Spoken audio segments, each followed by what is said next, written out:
Me atreveré a exponerle la situación lamentable y realmente digna de lástima de nuestra patria. El gobierno dividido por las disensiones, las ciudades y las provincias asoladas por las guerras civiles, los pueblos fragmentados en facciones, las aldeas, las villas, los más pequeños rincones destruidos, arruinados e incendiados, los campesinos sin poder recoger lo que sembraron y sin poder sembrar nada para los años siguientes. Los soldados se entregan impunemente a toda clase de desmanes. Los pueblos no solo se ven expuestos a las rapiñas y a los actos de bandolerismo, sino incluso a los asesinatos y a toda clase de torturas. Los habitantes del campo que no han muerto por las armas están muriendo de hambre. Es muy poco oír y leer estas cosas. Sería menester verlas y comprobarlas con los propios ojos. Esto que hemos escuchado es un pasaje de una carta fechada el 16 de agosto de 1652. Un sacerdote francés escribía así al Papa Inocencio X, presentándole la catastrófica situación de su país. Aquel hombre, que fallecería 8 años después, el 27 de septiembre de 1660, es hoy conocido como San Vicente de Paúl. No era la primera vez que Vicente ponía su mirada entristecida e indignada sobre la miseria humana. Él mismo había nacido en un hogar muy humilde. Como sacerdote, después fue encontrando cara a cara, a lo largo de su vida, diversas situaciones generalizadas de pobreza. Los niños abandonados, los enfermos sin atención, los presos, los necesitados de toda índole, en una Francia dividida entre una minoría llena de riquezas y una multitud de hambrientos y desamparados. Vicente veía a su alrededor gente que se desentendía totalmente de esas situaciones, mirando hacia otro lado.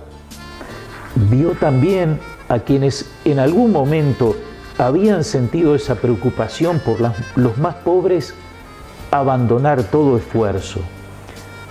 Sin embargo, poco a poco fue encontrando corazones abiertos y manos deseosas de trabajar en favor de los más necesitados.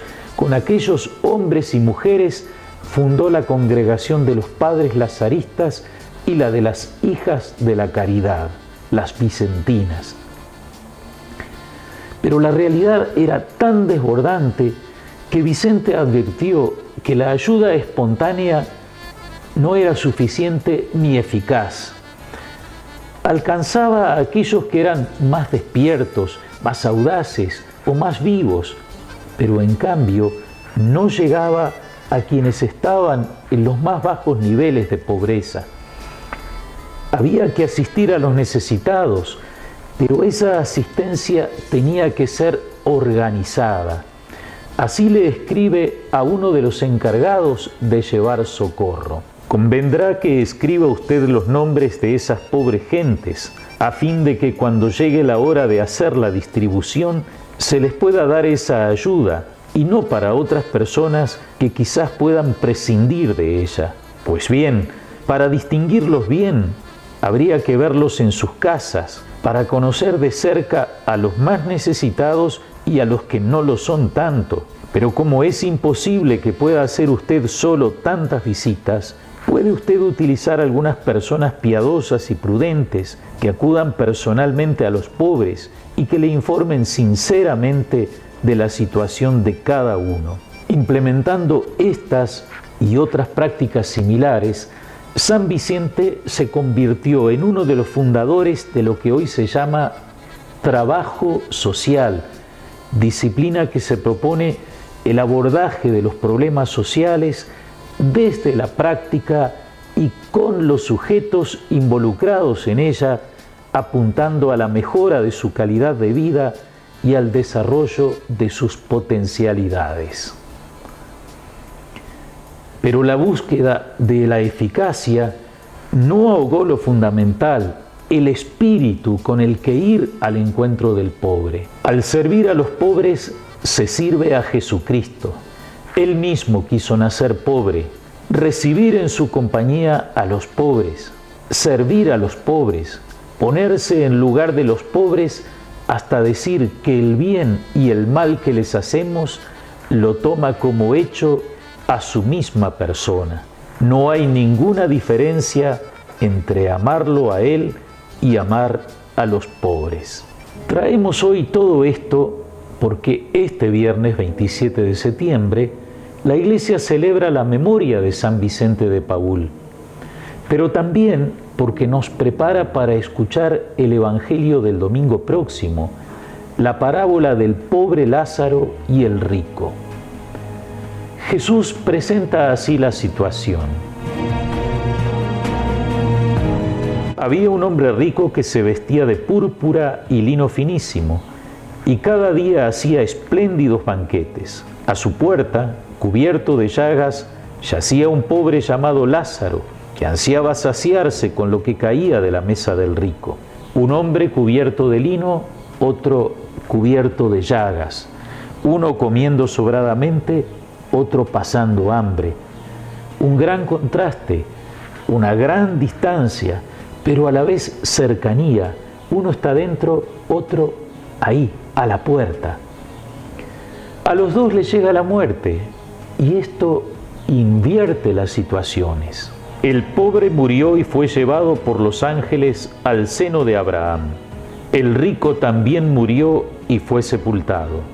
En la morada de los muertos, en medio de los tormentos, levantó los ojos y vio de lejos a Abraham y a Lázaro junto a él. Entonces exclamó: Padre Abraham, ten piedad de mí y envía a Lázaro para que moje la punta de su dedo en el agua y refresque mi lengua, porque estas llamas me atormentan. Aquel que no se preocupaba de lo que caía de su mesa abundante, de aquello con lo que tanto ansiaba saciarse Lázaro, pide ahora que caiga en su lengua al menos una gota de agua. Abraham le explica que eso no es posible. Aquella distancia que los separó en la tierra, distancia que hubiera podido franquearse, se ha convertido en un gran abismo que ya no es posible atravesar.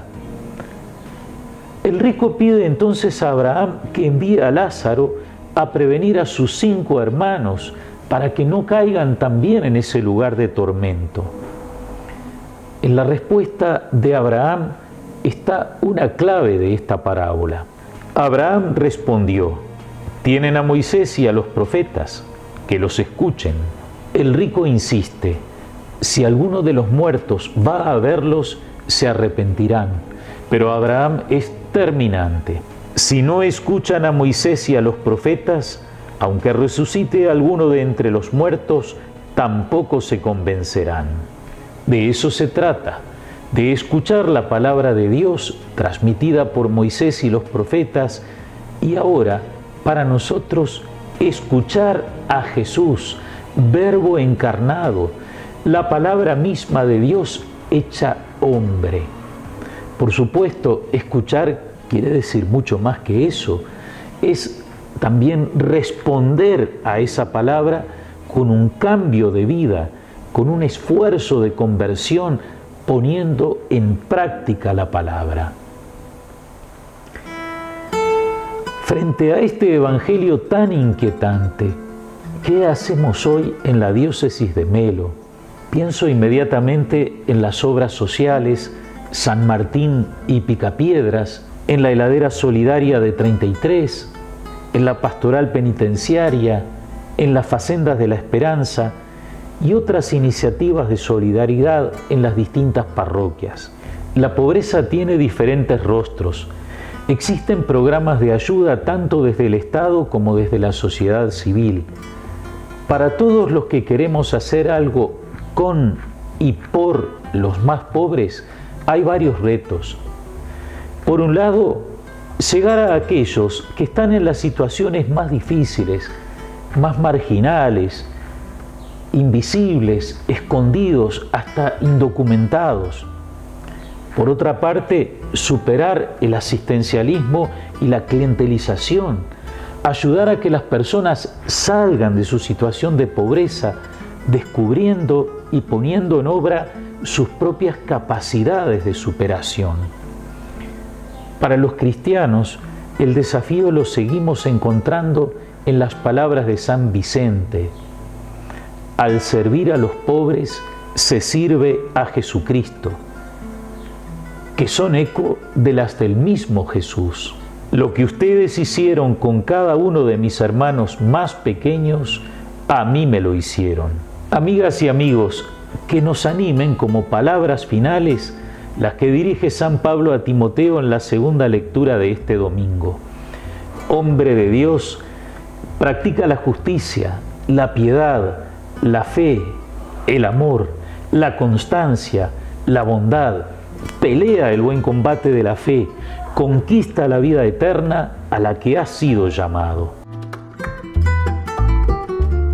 Mañana, sábado 28, la parroquia de Fraile Muerto recibe a jóvenes de toda la diócesis de Melo para celebrar la Jornada Nacional de la Juventud, trasladada desde el 1 de septiembre. El domingo 29, la Catedral de Melo celebra a su copatrono, San Rafael, procesión a las 18 horas y misa a las 19. Están ustedes cordialmente invitados. Gracias a todos por su atención, que el Señor los bendiga y hasta la próxima semana, si Dios quiere.